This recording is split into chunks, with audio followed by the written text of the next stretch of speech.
Do you feel the vibes?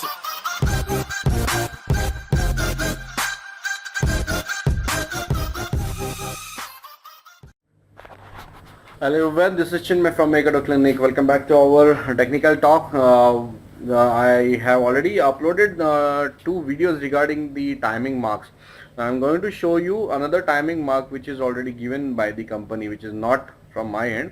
Remember, according to the posture, they have done the setting. So I'll directly come to the point. So company has given timing mark.